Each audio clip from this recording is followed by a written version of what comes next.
What's going on, everybody? Welcome to another episode here, the Side Guys Football Forum. I'm one of your co-hosts on the side, joined as always by my good friend, my good buddy, the other half of the Side Guys, Mr. Tad the Side. And Tad, 2 weeks, less than 2 weeks until the NFL draft day one is upon us, round one. So, I mean, yeah, it's exciting times. I think we finally should get a lot more formalized plans as far as teams. Like, we're not going to get the plans revealed to us, but it's like I think teams have sort of formalized as far as their draft order, as far as their big board is concerned, their personal big boards.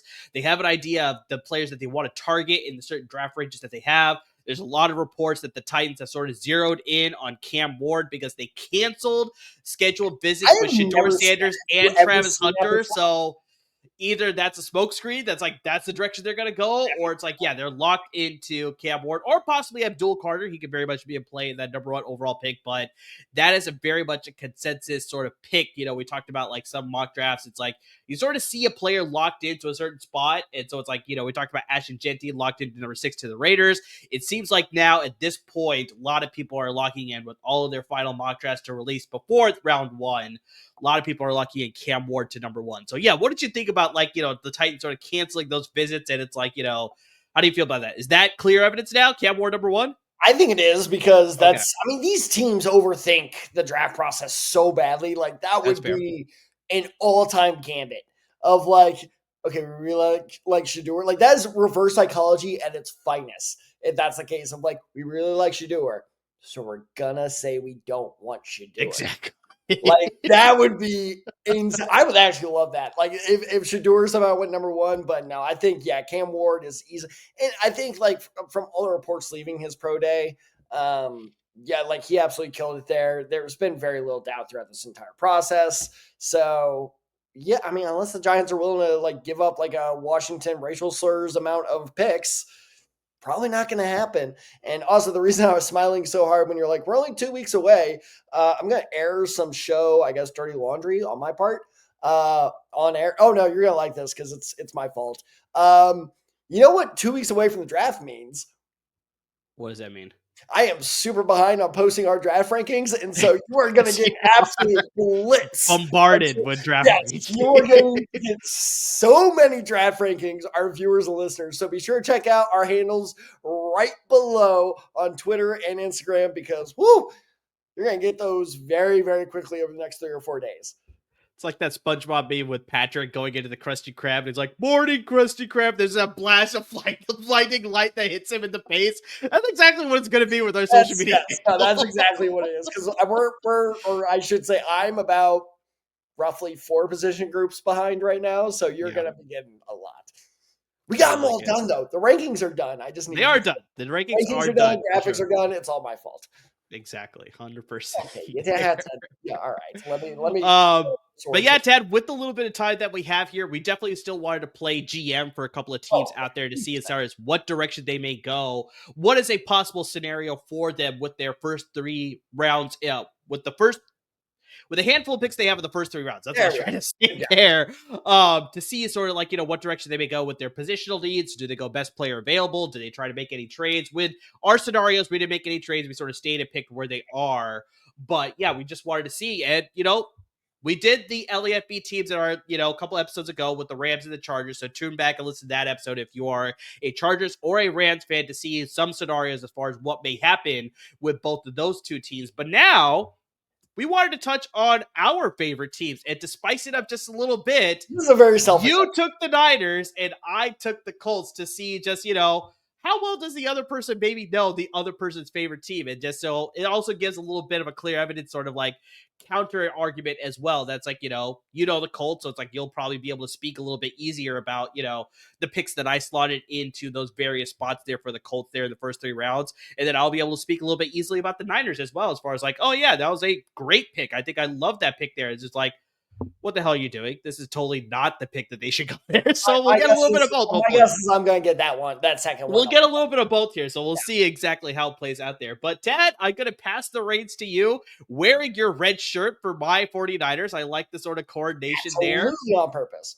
Let's get to a Niners mock draft scenario here. They're picking just outside the top 10 at number 11, first off, at the very beginning, the second half of that sort of middle part of the first round there. Just, yeah, unfortunately, just absolutely derailed with multitude of injuries last season led to them finishing at the bottom of the NFC West there. So yeah, that is why they're picking at number 11. So yeah, we'll see what direction they may go with Tad's mock draft here. So what do you think they do with that first round pick at number 11? So first things first, is this is one of my favorite Family Guy jokes. I don't know why I find this so funny, but this is one of my favorite Family Guy jokes is it's the Halloween episode where the teenagers grab Brian and drag him in the backyard and then paint him pink. Yeah. And Stewie's laughing at him and the Pink Panther comes by. It's like first time being pink. He's like, yeah, welcome to hell. And just walks away. That's how I feel with you right now. It's like first time in the top 15. Yeah, welcome to hell. Even though you guys are like 3 years removed from the top 15, but whatever. Yeah. So I decided to have a little fun with this pick. Oh, geez. I'm very curious to see what this happens here. This is a name that I've been seeing falling a lot lately, which I sort of understand, but I think he still will be selected earlier than most people think. And I don't think he'll make it out of the top 15. And honestly, if he was still available at this point, I would think that this conversation is going to happen in the 49ers war room. And ultimately, for the hell of it, they pull the trigger on it. With the 11th pick of the 2025 NFL draft, the San Francisco 49ers select Tetairoa McMillan, the wide receiver out of Arizona. Very interesting. Yeah, actually surprisingly, I'm seeing a lot of mock drafts in that scenario too, where McMillan is falling out of the top 10. It's so interesting. Swear to God, okay, sorry. I thought you were going to say with the 49ers taking him because I'm like, this. Well, I've seen that too, but specifically more just a bigger thing where it's like, yeah, he's sliding out of the top 10 when a lot of people have him ranked. I think me and you both in our wide receiver position rankings have him ranked number 1 overall. Far and away the number. It's like, it's not even close.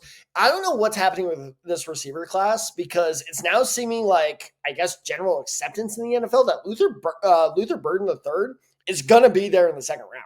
And also really quick, Ted, I don't know if you saw, but there's that recent news about Isaiah Bond being pulled in by the police. So he just got arrested for something too. I saw so it's in, which is always good. Yeah. If you have a warrant for your arrest, turn yourself in. Very good job. But I haven't read much past that. But yeah, it's just like I said, like this receiver class in the last 2 weeks is like Laramie Tunsil in an entire class. It's like, what is happening? Because I saw just to jump back to the Luther Burden thing. A good fan of the podcast, John C. DeLeese, he actually reached out to us. He's like, "Will Luther Burden be available for the Rams towards the end of the first round?" And then I don't know if you remember my reply, but I said, talent wise, he shouldn't be, but based on the draft, there's a good shot he will be there. It's it's exactly speaking to the fact that it's just like, I don't know what to make of this wide receiver draft class for this year. It's so surprising.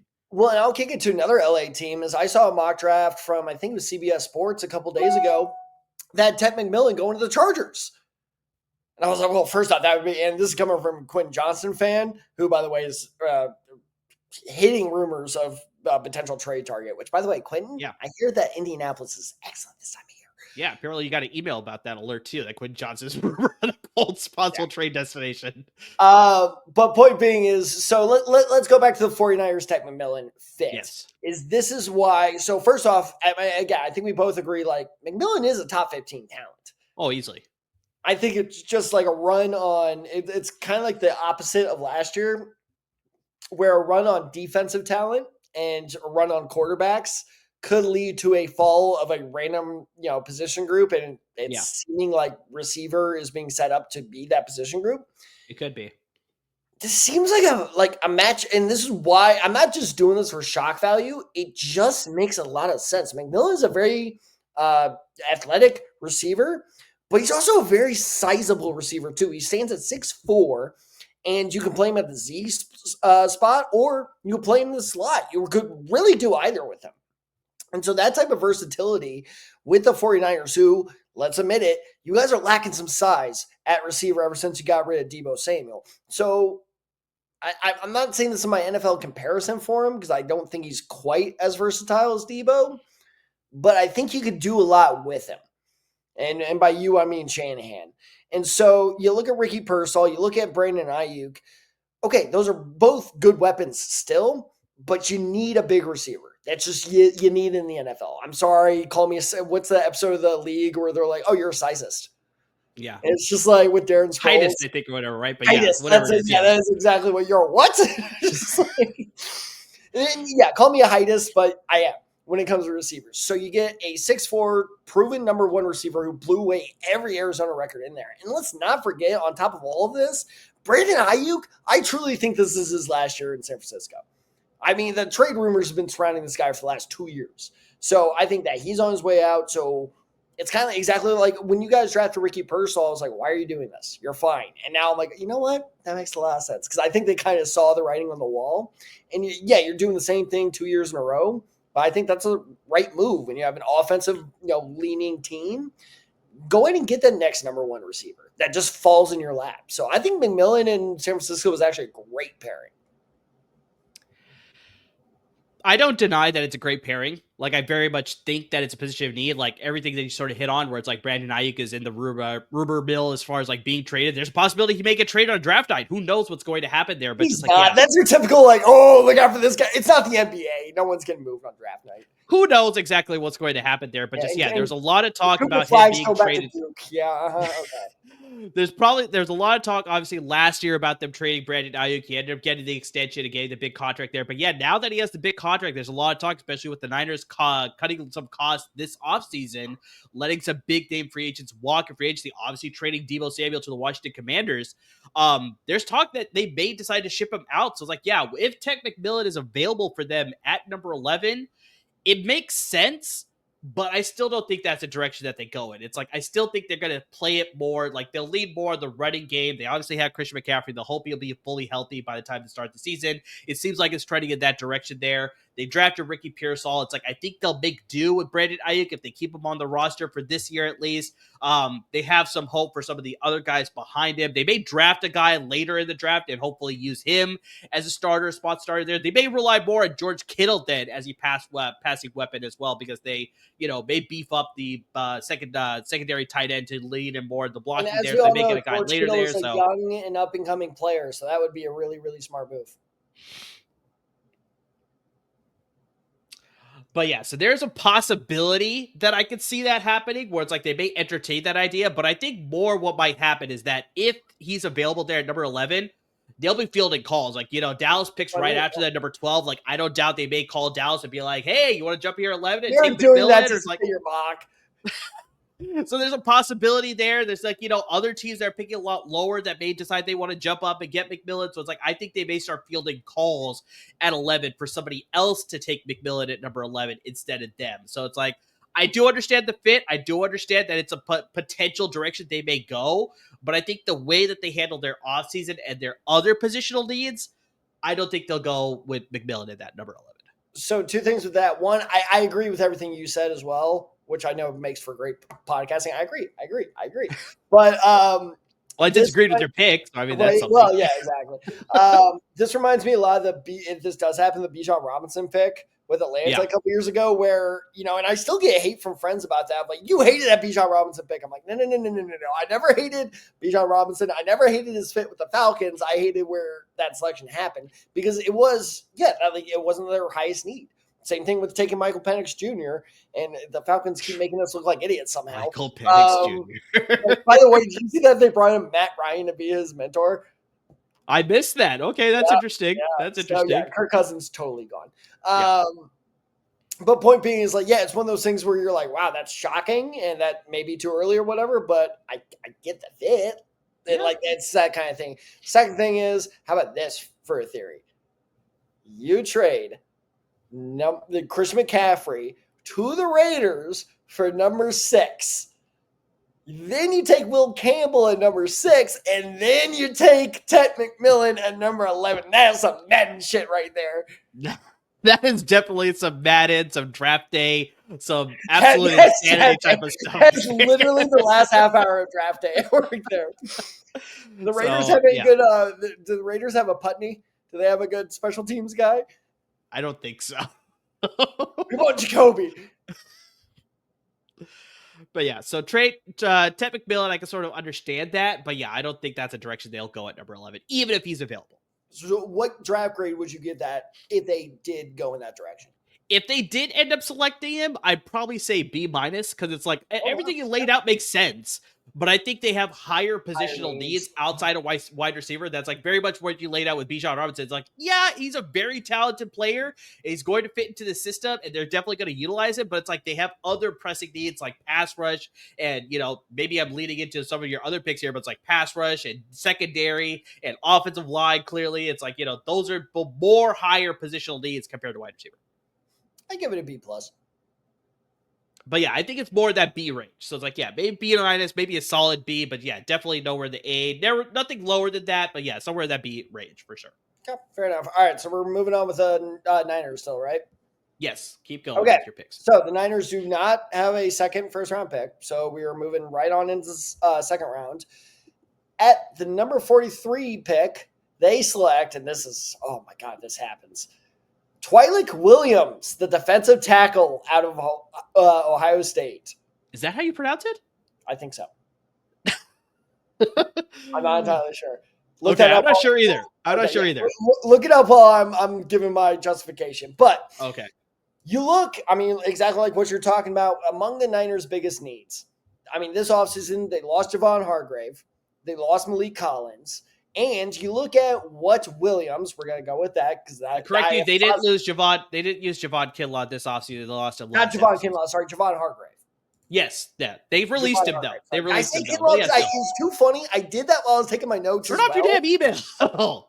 Sorry, I did that while I was taking my notes as well. And I wrote Kinlaw, and I was like, did they lose Kinlaw? I thought that happened a while ago. And then that happened 2 off seasons ago. Yeah.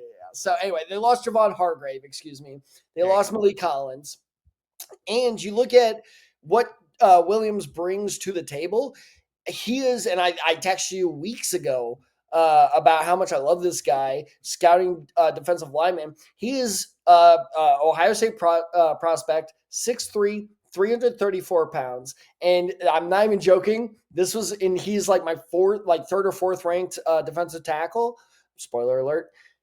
My very first scouting note on him is, I'm not even joking. I literally did this after watching some of his tape. Finally, a defensive tackle with some strength. Because something with the defensive tackles this year, they get overpowered way too easily. Williams, not so much. Did you figure out how to pronounce his first name? Yeah, it's Tyleek. So I don't know why you're Tyleek. No, you're saying like Twileek. Like you're adding a W in there. It was weird. I think it's a Tyleek. So it's something like that, yeah. But it's just Tyleek. All right, we're just going to roll with Williams. Okay. So anyway, you look at what he does. T-Dub? Shut up. He is he's an absolute fighter. He's constantly battling with the offensive lineman, keeps the ball on, keeps his eyes on the ball. And this is what I really like about him. And what really worries me about guys like Walter Nolan, who I know a lot of 49er fans are very high on, is Walter Nolan gets pushed out of place very easily. And very rarely do I do this. I attribute that to laziness on Nolan's part, but that's a whole separate thing. So Williams does not get displaced all that easily. And I think the only way to really stop this guy is to hold him. And his speed for a defensive tackle is really good. Basically, and this is exactly why I texted you, I have no idea why this guy is not in top 20 consideration. Like no idea whatsoever. So I think if you get him at 43, you're basically getting 2 first-round picks at 2 massive needs. This would be a absolute home run A+ pick in my book. Yeah, honestly, I've been doing a lot of mock drafts myself, just seeing like what sort of players will be around where the Niners pick. And honestly, in the second round, this is a guy that I'm sort of balking to the Niners in this pick because it fills a position of need and you get a pretty good value pick there as well. I think he's got that sort of fringe first round talent, but I think once again, just the way the positional rankings are going to go, I think he's obviously going to fall into the second round, which I think just benefits the Niners there. But you also have to look at the fact that you look at the Niners top 30 visits, Tad. You look at some of the names, you bring in a lot of defensive linemen. One of them was Walter Nolan, who you already brought up. Yep. The other, Michael Williams out of Georgia, Shamar Stewart out of Texas A&M. Don't do it. Omar Norman Lott, defensive tackle out of Tennessee. Tyleek Williams out of Ohio State. Mike Green, the edge rusher out of Marshall, and Landon Jackson, the edge rusher out of Arkansas. So you see both those defensive tackles there. Both those guys are going to probably be available in the second round. I think they probably wanted to talk about the character concerns with Walter Nolan as to probably why they brought him in for a visit there. But But yeah, Tyreek Williams being on that list too, that's sort of a good direction as far as like, Niners usually play it by the book. Whoever they bring in for visits, these are positions that they're sort of looking at as far as guys that they're going to target.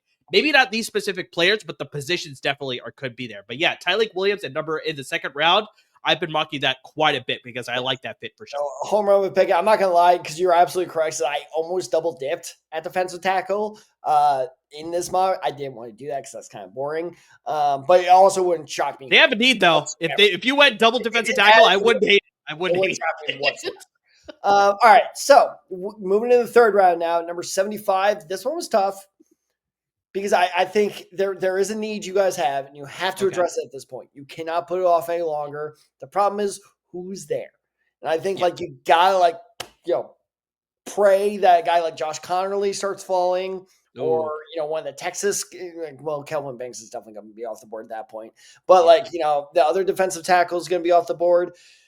I think they're going to both be taken at this point. So I was hesitant on this pick. But this is pure potential and pure, I think the 49ers, if the 49ers can make Dominic Pooney look like a good offensive lineman, they can make this guy work. And that is Emory Jones, the offensive lineman out of LSU at number 75. Here's why I'm iffy on him. There's a lot of stuff to love about him. There's very obvious gaps in his play.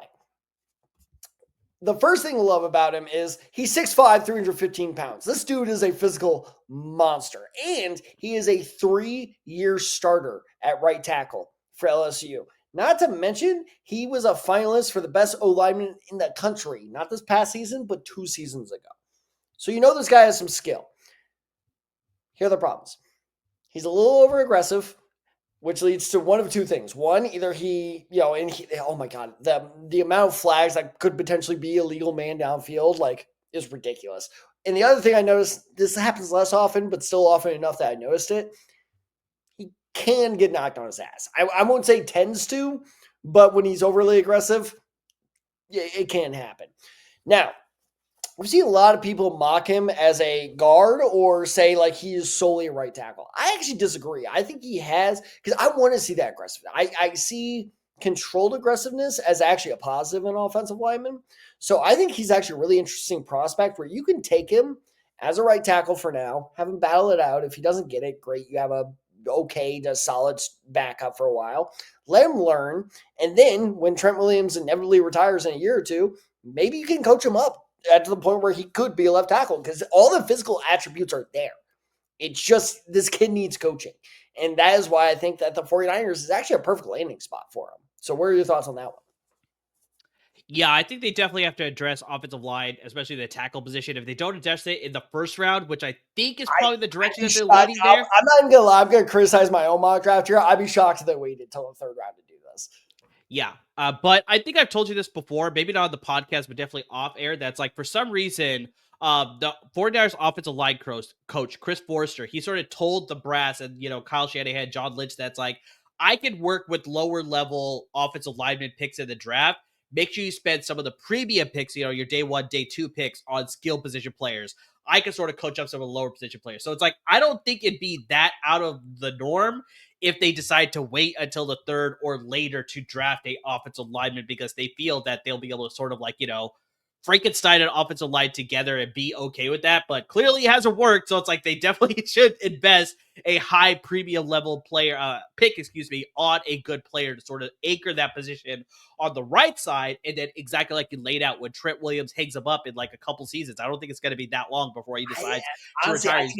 In the next season, depending on how it could be because he dealt with a lot of injuries this year that led to the litany of injuries that they had this past season. So it's I don't think it wouldn't be that ridiculous for them to look for his replacement at number 11 and then fill their other positional needs in the second, third round, and later the draft. But if they had to pick a tackle in the third round, I didn't watch extensive tape on him, Emory Jones, but I did watch a little bit of his Senior Bowl tape, and I did watch him at the Combine. And what I saw, I liked, but obviously there's only so much you could take there. You had to take it with a grain of salt as far as what you watch in the position drills at the Combine. But what I saw, like you said, I think it's very coachable things there. You saw a lot of just, good talent there, and just you refine it just a little bit.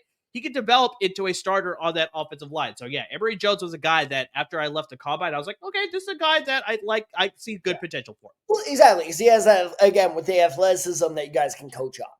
Yeah. So that's why it was like interesting. Okay, now this one's interesting. With your final pick in the third round, number 100. Okay. I both love and hate this pick. Love it because it's a great fit for your guy. I hate it because it buries one of my guys, I think, for good on your team. Okay. With the 100th pick, you guys select Barrett Carter, the linebacker out of Clemson. You're a big fan of Barrett Carter. I am a huge fan of Barrett Carter. And so, I mean, you look at there are really only two weaknesses I see in his game. One, he's not the fastest linebacker in the world, which is an absolutely fair criticism, especially when he has to attack the edges. You can just tell it's like, oh, if he's going like one-on-one on speedster, gone. Like if Saquon it's not even a speedster. If like Saquon Barkley has a good like 5-yard head start on him, he's not catching up. So that is a very valid complaint. He's also, I'm not even going to say a little undersized. He's undersized. He measured in at the combine. Do you know what his combine measurements were?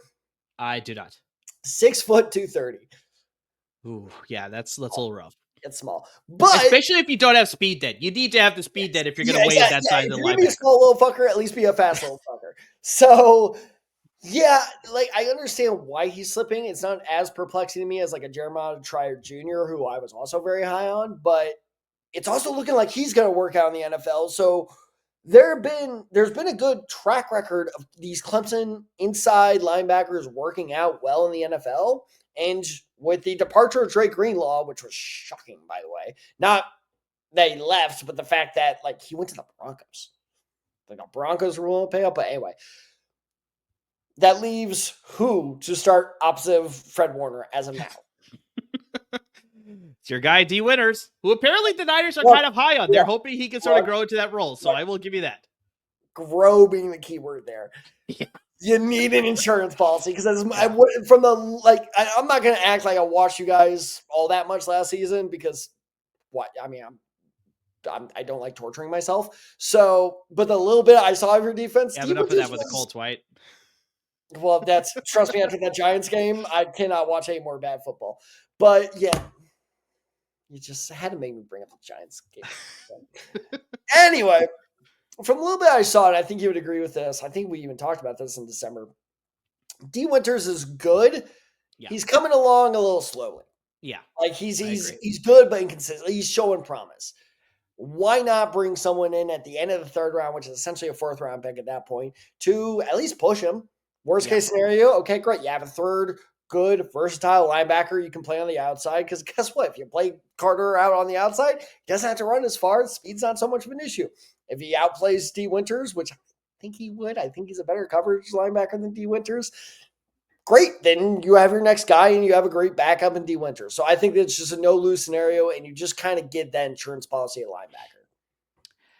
Yeah, I think the linebacker position group this year, I think it's like you got Jihad Campbell is probably going to be a first rounder. I don't think I think for sure he's probably going to be a first rounder. But outside of him, I think everybody else is just going to slide down. So it's like we may see 1 or 2 go in the second round. I'm leaning more towards 1, but I think we're going to see more of the linebackers go in the third round and obviously later. And so because of that, I think the Niners may not look at Barrett Carter because exactly like you said, where it's like, they play basically a 2 linebacker set. And so it's like they got Fred Warner, who's on all around talent, where it's like, he's got the speed to cover as far as a coverage guy. He's a Hall of Famer. Yeah, he's a future Hall of Famer for sure. I only need that damn ring. They had so many opportunities. Got to give him the damn ring. It's like Urlacher, like just get him that ring. They even wear the same number. I just realized that. Oh, that is tragic.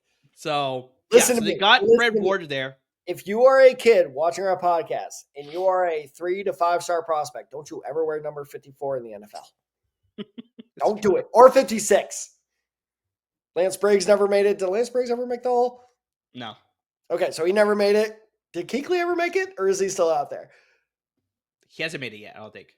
Don't do it. 54, 56. Stay away from it. Number 12, too. I know Tom Brady, but my boy Luck. Yeah. But yeah, because of that, I think they need somebody who sort of fits that similar mold to Fred Warner. That's exactly what Dre Greenlaw brought. He was that speed guy. He was able to range sideline to sideline. He could drop into coverage every so often, but he also brought a lot of just fire and just personality to that defense. That, Fred Warner was sort of like that more quiet leader, but Dre Greenlaw was like that fiery guy, the hype man behind Fred Warner, essentially for that defense. And so it's like maybe they need somebody more like that. But regardless of just the personality fit, they need a guy that's a little bit more athletic to play if they're only going to play a 2 linebacker set, which I think most likely they'll continue to do that, go with that 4-2-5 alignment. And so, yeah, I think because of that, as much as I like Barrett Carter, because I remember we talked about this before this year's draft, we talked about prospects that should have declared and ended up not declaring, and guys that declared that probably should have gone back. Yeah, I think I brought up Barrett Carter. One of us brought up Barrett Carter. So I was like, this is a guy that had all the stats. Yeah, exactly. And he probably should have declared, but he ended up going back. And so it's like, yeah, that either helped him or hurt him. I don't know how you want to lay it out there. But yeah, he definitely has the immense talent. I think he's definitely going to be a future star in the NFL. But for what the 49ers need at linebacker, I just don't think he has that skill set there where it could fit, where it's like you got that sideline to sideline defender, drop into coverage, maybe come into every so often, blitz in and come into the backfield as well. It's like I think they may go in a different direction, but he definitely has the talent. So maybe they'll work with it, but I just don't see that happening. You expert, you. And I will also say, because I'm going to die on this hill. Speaking of Luke Kuechly, is like I know and this is becoming increasingly common in mock drafts I'm seeing. I know people are saying Jalen Walker is a pure edge. That man is not a pure. If any team drafts him as a pure edge, they are wasting some serious talent. Speaking of Luke Kuechly, that man is a Luke Kuechly where like he can cover, he can rush. Like Jalen Walker is going to be fucking amazing, and I'm so badly hoping he goes to the Panthers. Because I think the first time I've ever said that in my life. But I think that'll close out your Niners mock draft, right? Really quickly, why don't you recap the picks for us? All right. So number 11, I have them taking Tetairoa McMillan, the wide receiver out of Arizona. And number 40, you did this just to make me say his name again. Twi'lek? No, there's no W. It's Tyreek, man. It's just like Tyreek, but there's an L. Twi'lek does sound like one of the aliens from Toy Story where it's like, oh, that claw. Isn't Twi'lek like from some sci-fi movie? Like that sounds like something straight out of Star Trek, so it would not shock me. I gotta look it up now. I think keep going. All right, anyway. So Williams, the defensive tackle out of Ohio State at 43. So Star Wars. What? It's from Star Wars. That's the thing with the blue ones, right? With the not yes. The log, yeah. I guess tentacles on their heads. Yeah, the one that tied up with the plants and Revenge of the Sith. Spoiler. Prehensile appendages. That's what it says here. That's what they're called. God, they are such nerds. But yes, now it's all coming back to me. Yes, no. Where are we going long? I know. I don't care. What appendages? Prehensile. So like a monkey's tail. What the fuck? Okay. I don't know. All right. Okay, whatever. Anyway, where was I? Number 75 in the third round, the 49ers select Emory Jones, the offensive tackle or guard, depending on your opinion, out of LSU. And finally, at number 100, they take Barrett Carter, the linebacker out of Clemson.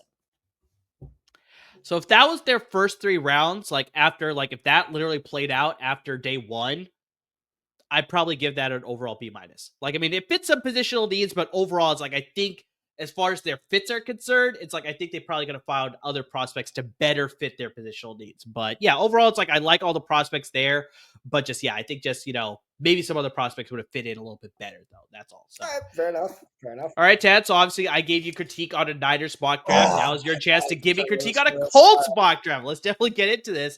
So there's only 3 picks, so hopefully this should go a little bit quicker here. But just, I'm curious to see as far as the rebuttals with some of these picks here. So if our good, loyal listeners of the show, the podcast, or the watching us on YouTube here, you remember we did a top 16 mock draft, and I did for the Colts, I put Tyler Warren. And I said that's I wanted to pick another player, but honestly, with the positional need and just they lack playmakers at that position, I think they would go with Tyler Warren in the first round. But with a little bit more research, I found another player.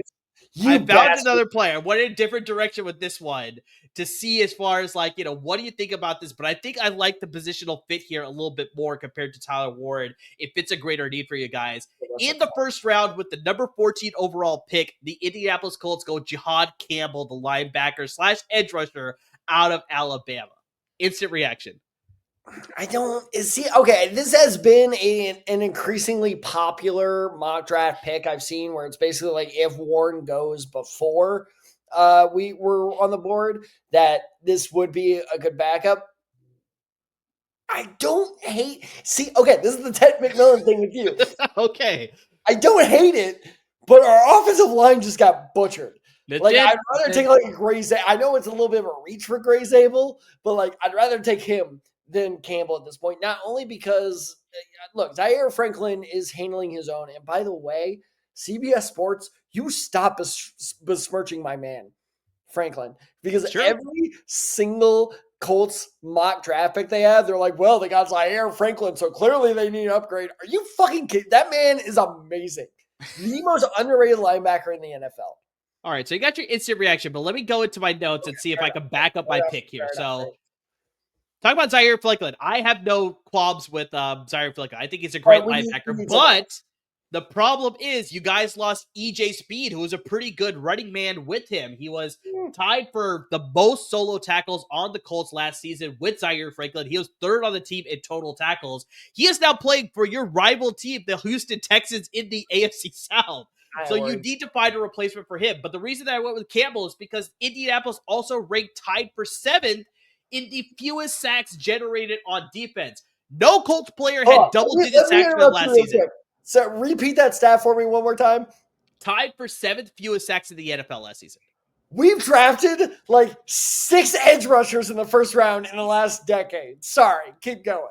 But I think the big thing too, Tad, is that it sort of anchors into my next point too, where as I said, no Colts player had double-digit sacks last year. So it's like you guys had a plethora of guys that were able to get sacks, but nobody was like a pure dominant piece for that edge for your defense there. So it's like that's why you bring in a guy like Campbell. So like I talked about, while Tyler Ward is a projected pick for the Colts in pretty much every mock draft that I'm seeing, I think there's a good chance he will be on the board there. I think he'll probably slip. Well, he'll probably go. There's a lot of talk that the Jets may roll the dice and they'll give Justin Fields a weapon there with Tyler Ward, so he'll go to the Jets most likely. There's talk that the Saints may upgrade there at number. I'm telling you, I have a gut feeling it's going to be them. It's going to be the Saints. Well, with all the talk about Derek Carr possibly not being ready for 2025, there's talk that Jackson Dart may be in play for the New Orleans Saints at number 9 there. So that is new news, though. So but yeah, we'll see how that plays out. But yeah, I still think that Ward will probably go before the Colts pick at 14. So yeah, that's why I had slid in Campbell here. But I think, like I said, this satisfies all the needs that the sort of Colts need with this position here because he's an off-ball linebacker. He'll be able to replace speed as far as being that running mate for Zaire Franklin. Like I said, now you had 2 dominant pieces in the middle of your defense. And like I said, he's an all-around defender. He could drop into coverage. He could play the traditional linebacker position, or he could come in and be a speed rusher off the edge to generate some pass rush for you guys as well. Play a very, I know a lot of people like to make this comparison, but it's like I'm sort of seeing it here where it's like you see some of that Micah Parsons role where it's like he sort of was used all over the field. Eventually, the Cowboys turned him into a pass rusher, but it's like this is the initial talent that you're sort of seeing and they're comparing him to as far as brings that sort of similar skill set to the Colts here. Like, I mean, he showed on tape that he's just brilliant as a defender, attacks the gaps, gets a lot of tackles for loss. He ranges sideline to sideline, can pick up receivers coming out of the backfield or even crossing receivers across the zone, coming in on slants there.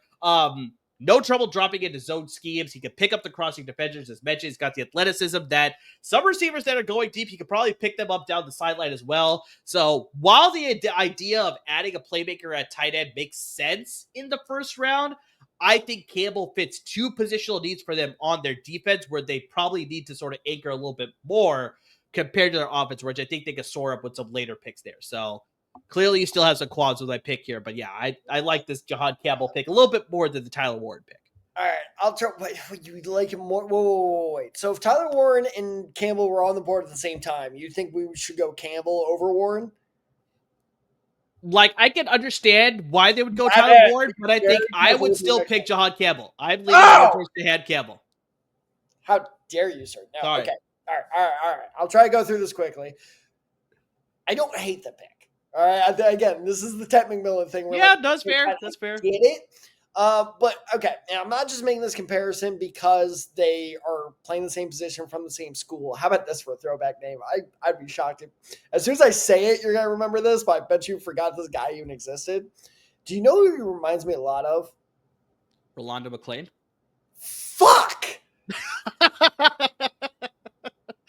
I had a feeling you were going to go in that direction, but yeah, he busted impressive. for the Raiders pretty hard. He busted for the Raiders pretty hard. That was impressive. That was, and for our viewers and listeners, that was not pre-planned whatsoever. It was not pre-planned at all. But yeah, I had a feeling when you were like a little obscure, but I was like, nope, I think he's probably going to go in this direction. But yeah. But do you want to know how you follow that trail of breadcrumbs? Let me guess. It's a super athletic Alabama linebacker who looks really good at the college level. And then, again, and this is why I wouldn't mind it, because I think Rolando McClain gets a lot of hate because people just love being like, that Raiders sucked. That's true. Rolando McClain really wasn't that bad. He had a fairly solid NFL career. It just wasn't that great. I think that's Campbell's. Okay, well, and first off, another concern I have with Campbell, other than I think he just was good at the college level because he was more athletic than everyone. I think once you lose that athleticism, value or advantage over your opponent, that causes me some real concerns. Let's not forget, this dude is coming off shoulder surgery post-combine. So we're not even sure if he's going to be ready for training camp yet. That's a massive concern for me. Training camp, prep for rookies. Training camp doesn't matter, or preseason doesn't matter for vets. I could give a shit. But for rookies, I care if they're going to miss that. That's true. So that's a massive concern as well. And on top of everything else, here's my biggest concern. Here's my best guess for what's going to happen to the Colts. This is the biggest boom or bust year for them in franchise history. Yeah, I can see that. Because if Anthony Richardson does not work out, Ballard's fired, Reich's fired, Richardson's probably gone. Like, this entire roster is going to be turned over. Blow it up. Exactly. Blow it all up. I'd much rather have a promising young tight end on the roster that they don't want to get rid of than a linebacker that's like, he was solid his rookie year.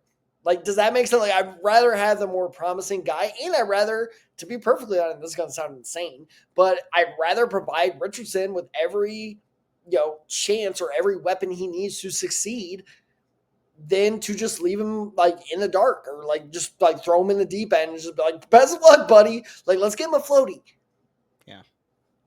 No, I can very much see a situation as, like, I remember that viral trend where a lot of people were posting videos of putting a bunch of rubber bands around a watermelon to see how far you can go before it explodes. But this could possibly be the same thing with the Colts, where it's like they're going to keep trying and they're going to keep trying, and it's like it's either going to keep going or it's eventually going to blow up on you. So it's like I can see that happening here. Speaking of the rubber bands, like I brought up before, is like I can speak as a Colts fan. I am so goddamn sick of taking these defensive players who you did a very good job pointing out. They're not bad. Kwity Paye, not bad. Yeah. Latu, looking like he's not bad. Yeah. All these guys looking like they're not bad. Also not looking like they're all that great. Yeah. So it's just like, oh, great. We're just going to add one more okay defensive player to this thing. Like, that is going to be the rubber band that breaks the back of the water. Does a watermelon have a back? I don't know. Explodes the watermelon. No. In your weird universe, apparently watermelons have backs. But yeah, that's not exactly the case. Let's pretend they have. Anyway. I think you like my second round pick here, Tad, though, because you talked about it where it's like, the offensive line got so much higher than I thought it would. The offensive line got gutted, like you said, apparently by the Vikings for some reason. They literally just pillaged the Indianapolis Colts. Okay, anyway, sorry. I thought we'd at least get Ryan Kelly back. Yeah, no, he's gone too. But yeah, so that's why I sort of salvaged it here with the round two. It's a guy that I already talked about in a previous episode. I think this is a guy that you sort of liked as well, and I think he sort of fits a positional need for you on the offensive line. In round two, at number 45 overall, the Indianapolis Colts go with Jonah Savainea. Yes! I love it! Let's go. Yeah, I talked about this already before, but just like we talked, you already talked about it too. They lost their starting center and their right guard for the past season, and they didn't replace them in the offseason. So they did re-sign Danny Pinter to compete with Tanner Bortoloni at the center position, but it's like, I don't know how much you like that there. But that is the single most depressing sentence I've heard all week. But that's the center position. So it's like, maybe you got that figured out, but you still need to figure out the right side there. So it's like, yeah, you grab Sabah there. He fills an immediate need for you because at the right guard position, I talked about this, where it's like you could plug and play him as a run guard and you'll be completely fine. If you want to lead on the run, especially with Jonathan Taylor, Anthony Richardson, possibly Daniel Jones, who knows what's going to happen there, but you can run the RPO. Hey, don't you put that evil on me, Ricky Bobby. Whatever it is, you can run the RPO and you can find success with Sabah as an instant starter for that offensive line. We already talked about it. He's a physical presence. He can anchor himself pretty well. Doesn't allow a lot of defenders to come into him. I don't see him much as a tackle position, but if you see it, then it's like maybe they can swing him out to the right side to play at the tackle position as well. So we'll see as far as that fit there. But either way, I think this guy could come in, especially for the Colts, be a day one starter. 100% agree with everything you said, especially like with our disagreement of like, I think we actually had this disagreement with our rankings, which again, check out, oh my God, this is what you feel like. Check out our handles right below on Twitter and Instagram for our offensive line rankings that are definitely coming out tomorrow because I'm setting up a reminder right after this episode. Oh yeah. But we had a big disagreement, right? Because you wanted me to move him to guard. I did not. Yes. I stood firm. I was like, I see him as a future right tackle. But that's why I was like, yes, because worst case scenario, we got a solid guard. Best case scenario, we got a starting right tackle. So, like, I love it. The only the only thing I don't like about that draft pick, I need to learn how to pronounce his name. I really don't want to. How you say Jonah? Do it for me one more time. Just call it Jonah. Jonah Savaiinaea?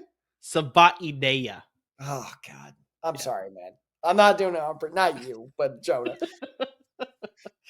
But yeah, so I could see that happening where they shore up the offensive line in the second round now. Now here in the third round, this is interesting. I do not like your face on this one. Because if you have a singing quarterback, I am ending. No, it's not a quarterback. It's not a quarterback. I could have gone that direction, but I was like, I'm not going to do that to you just yet because I still have hope in Anthony Richardson. That makes one of us. But slowly, Tad, remember how we used to joke so much about Chicago and their need to draft a tight end? There's a team in the AFC that sort of follows that same trajectory the past handful of years, and that is your Indianapolis Colts, my friend. 100. Wait. No. We don't need a tight end anymore because did you see the breaking news yesterday? No, I missed that. Colts legend Mo Alley Cox, he's back, baby. But Tad, if you look at the last handful of years, the Colts have drafted a tight end, four tight ends since 2021. Now, the fun fact though here, Tad, is that the Colts did draft a tight end last year, but they drafted two in 2022. Can you name either of those tight ends? Was it Kyle Granson? Something Granson. Nope, not Kyle Granson. What? When was that? That was a lot later. What? I mean, that was a lot earlier. Sorry, my mistake. All right. Wait. So the 2023 draft? 2022 draft. This is 2 years ago. Oh, my God. Was one of them the Miami loser? No. What the shit? He was one of the four tight ends drafted since 2021. Will Valerie is the guy you're talking about? Some kid out like middle of nowhere where I was like, what the hell are we doing here? So one of them was a guy that I was high on. Apparently, he just hasn't lived up to the potential. Jelani Woods out of Virginia. And the other guy is Andrew Ogletree out of... Stanford? Not even close. Youngstown State out of he's a Penguin. That was the random one where everyone was like, how do you feel about that one? I don't know. You think I was watching Youngstown State? Like, I only have so much time on my hands. So those are two tight ends that they drafted in 2022. Prior to 2021, though, since that they drafted four tight ends, right, in that span, they hadn't drafted a tight end in 8 years. The last tight end they drafted was back in 2013. Do you think you could guess who that tight end was? 2013. So I was a senior in high school at that point, to date myself. Oh, God. Was that... Oh, I'm going to be so mad when you tell me. If you get this, I'll be very impressed. Very much like you were impressed with my Rolando McClain. That was impressive, by the way. Can I get the school at least? Sure, because I don't think you'll get it still. South Carolina. See, okay, I'm going to say that because I remember us drafting. Oh, what was his name? I swear to God, I'm not even lying. I swear to God, okay, I knew it was that's South fair. Carolina. That's fair. Oh, does it start with a J? It does start with a J. Okay, you're kind of on track there. His first name starts with a J. Obviously, it wasn't Jared Cook. We're gonna rule that out. Yeah. It wasn't Jared. Oh my God! All right, what was it? Justice Cunningham out of South Carolina. That's right. He seems like hold on. I'll look up his measurables real quick because I remember that. I'm pretty sure he was like a 6'7", like Frankenstein monster. And that gets into my next point because it's like you look at the trend there. The Colts, for some reason, like to draft these very athletic tight ends that can boom or bust. Wild. Exactly. And that's why my pick here at number 3, like I said, that's why I sort of chuckled here, is Harold Fannin Jr., the tight end out of Bowling Green. Now, this is a guy that we talked about, Tad, where it's just like very athletic. He was pretty much the sole offense for Bowling Green. He was he finished the season, if you count the bowl season statistics as well. He led the nation in receptions as well as receiving yards. If you don't count the bowl game, you have to throw in this plug here. San Jose State's Nick Nash won the receiving triple crown. But yeah, if you count the bowl games, he was able to lead in those 2 categories there. Exceptional hands. He's just a natural talent catching the ball. He could run a good amount of routes as well during his time in Bowling Green. You got some slants. You got some go routes as well, some curl routes. He showed some refinement as being like, pretty much a glorified receiver. The only thing that worries me the biggest here, Tad, and this is why it sort of worries me, this is why it sort of falls into this trend with the Colts, is this guy's an absolute liability when it comes to blocking. This guy cannot block for anything as far as being a pass blocker or a run blocker. Time. Can he catch? Yes, that's the biggest thing. That is the biggest thing that he has going for him. He is a natural pass catcher. He will be a definite threat in that passing offense. The thing that makes him slide all the way to the 3rd round, because a lot of people projected this guy to possibly be in the 2nd round, is that at his combine, he didn't run the fastest. Sorry, at the combine, he didn't run the fastest 40 time. A lot of people expected him to run a faster 40 time with all the production that he did at Bowling Green his last season there for the Falcons. But yeah, this is the biggest thing for him. It's just like, if they use him as a traditional tight end, he probably won't see the field as much. They have to use him as more of like that, offset wide receiver. They can even use him like, I don't think they'll use him this way, but they can even use him like an H-back, or it's very similar to what the Niners do with Kyle Juszczyk, where it's like they use him in a variety of roles. They use him to run, to lead the block charge for Jonathan Taylor, but then also slip him out and sort of catch the defense off guard. He can catch passes out of the backfield and then uses, yards after the catch ability to then possibly break off some chunk yards that way. But yeah, this is a very boom or bust prospect, and that's why I have slotted here to the Colts, because for some reason you have a trend of going in this direction with your tight ends, and that's why I have Harold Fannin Jr. to the Colts in the 3rd round at number 80 overall. Okay, so I like this pick. Okay. But here's my thing, and by the way, I need to correct myself because I misspoke earlier where I said Reich gets fired. Reich has already been fired. I don't know if you got that, but actually, did you see where he just got hired? Frank Reich? I do not know where he got hired. He is the new interim coach at Stanford. Oh, okay, yeah, I think I remember seeing this. Interesting. Okay. Do you want to know which GM hired him? It's Andrew Luck. It was Andrew Luck. Yeah. Frank Reich. So anyway, but you look at what Shane Steichen did with guys like Zach Ertz and Dallas Goedert. I don't necessarily agree. I mean, sure, he did some of that offset receiver stuff, but I think most of the production came out of the more traditional tight end sets, which is where Fannin did most of his damage at Bowling Green. So I disagree with your analysis of the pick, but I like the pick itself. I think if you try to play him like a Kyle Juszczyk, that's just going to end terribly.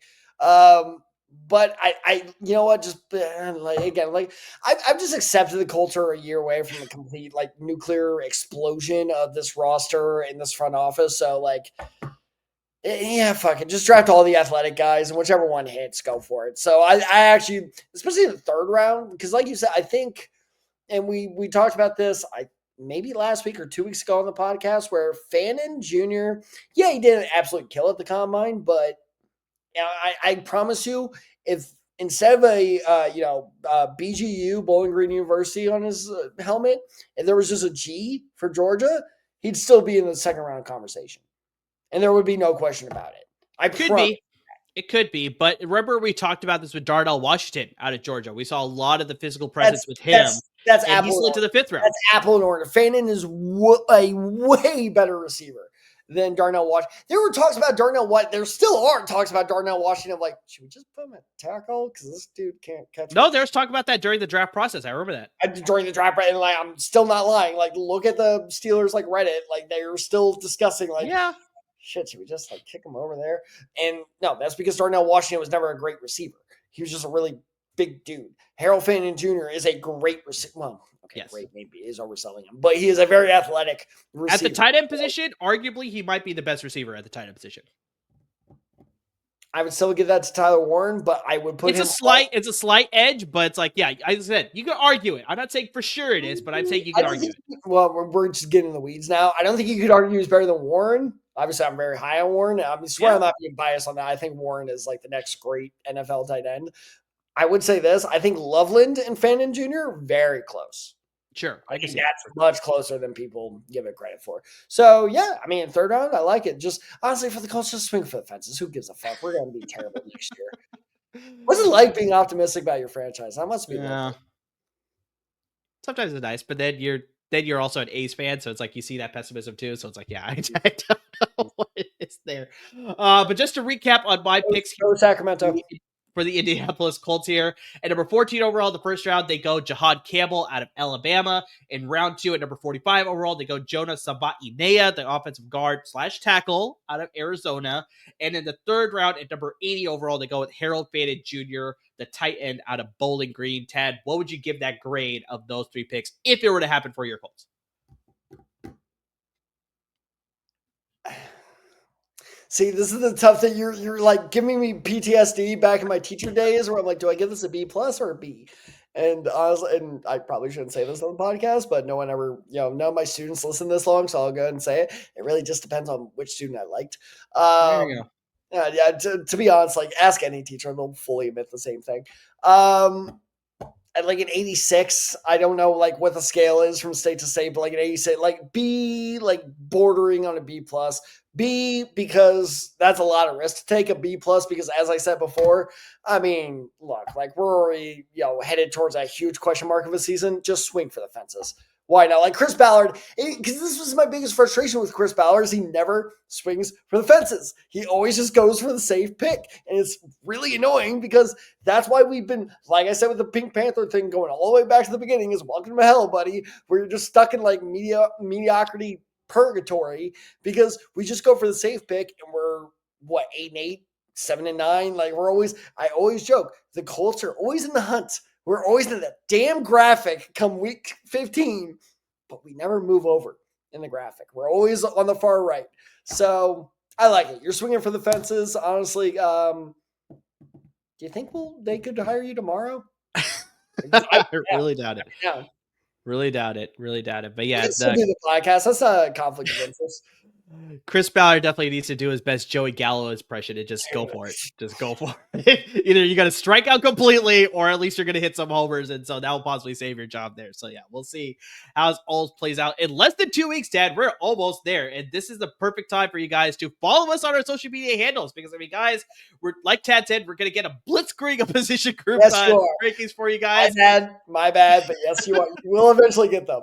So we do have a handful up there, so go back and check out our social media handles for all the ones that we posted already. But yeah, we'll get a plethora of them over the coming weekend and the week as well. All the rest of the offense, as well as all the defensive position groups as well, guys. So you can follow us on all our social media handles. You got us on Twitter. You got me at OnTheSide23. You got Tad at TadSide94. Got the show handle at TheSideGuys. And of course on Instagram at TheSideGuys as well. Interact with us. We'd love to hear your thoughts on the position rankings. How do you feel about our respective mock drafts for the Colts and the Niners, as well as turning it back to the Chargers and the Rams? We're hoping to slip in one more episode covering 2 more teams. We'll let you know about that. Obviously, the best way to find out about that is on those social media handles. Make sure you subscribe wherever you listen to your podcast and subscribe to our YouTube channel so you're always up to date with our YouTube channel, as well as all of our podcasts, up to date with our podcasts in general. And please, guys, we brought up Chauncey Talese, but there's a lot of great content producers outside of him as well that work for our parent network at LAFB Network. They're giving a lot of great content. We did a mock draft for the Rams and the Chargers, but they're going into greater detail when it comes to their draft ideas as far as their positional needs, which ones are ranked higher, who are the guys that they're targeting, who are coming in for the top 30 visits. I talked about that with the Niners. They're going deeper with all the Chargers and the Rams top 30 visits as far as like, are these the guys that they're targeting, or is this just a smokescreen for all the other teams out there? So yeah, they're going to deep dive with the Chargers and the Rams with all the draft coverage and offseason news, and they're sticking to it with the college football coverage with the Bruins and the Trojans with all the madness that's happening with Lincoln Riley and Deshaun Foster is still the coach of UCLA, right? So it's like that's all still happening there. Oh, UCLA. I thought you said USC at first. I was like, No. USC is still Lincoln Riley, but I think Deshaun Foster is still the coach for UCLA. So it's like, yeah, they still got all the coverage there with everything that's happening in the spring for both of those schools. But Tad, it's not just football anymore because the NBA regular season is about to wrap up after this weekend. We'll have the play-in tournament and then the postseason starting. So they got your Clippers and Lakers postseason coverage because both those teams will be playing in the playoffs.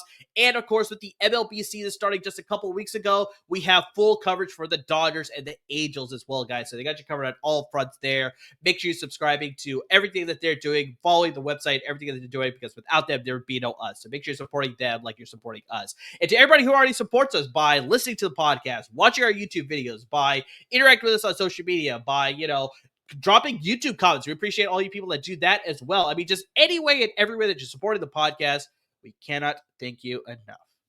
Deshaun Foster, last team he played for. San Francisco, I think. Fuck! Right? Yes! I knew he played for San Francisco, but I wasn't sure if that was his last team. So that's where you might have got me. But I knew he was a Niner. Over under 500 total yards amassed. Oh, I think under. Under, but like surprisingly close. Like is it like a pretty close under? Okay. I was like 350. Okay. Damn it. That was impressive. I don't have you there. Anyway, so if you want more great LA football knowledge, just like that, be sure to check out the Salute to Troy podcast hosted by good friend of Amers, Al Rowe. He actually does, in all seriousness, give some of the best football analysis I've ever seen anyone I've ever met. So be sure to check that out because it is truly like he gives you the inside track. He used to play for USC, so like truly he gives you everything that you need to know in terms of inside knowledge of how the USC program is going. So be sure to check that out. And also be absolutely sure to check out LA Confidential, hosted by very good friend of the show. Well, actually, you know what? He's not a good friend tonight. Fuck you, Chauncey. I know you listen to the end, so fuck you, and you know why. So be sure to check out. Make sure you support that because we'll be making an appearance on his podcast pretty soon. That is true. So, well, maybe you will. I don't know. Depends on how I feel that day. But no, in all seriousness, we'd love to joke. But like, if you like, if you like to listen to a podcast where people joke around like that, LA Confidential is where you can find that and other great football information, especially if you're interested in the Rams and any other LA football information, because Chauncey's on top of that like no one else. So be sure to check out that podcast on Apple Podcasts, Spotify, YouTube, wherever else you find our show, you can find their show. So as always, everyone, thank you so much for listening. Thank you so much for watching, and please stay safe, everyone.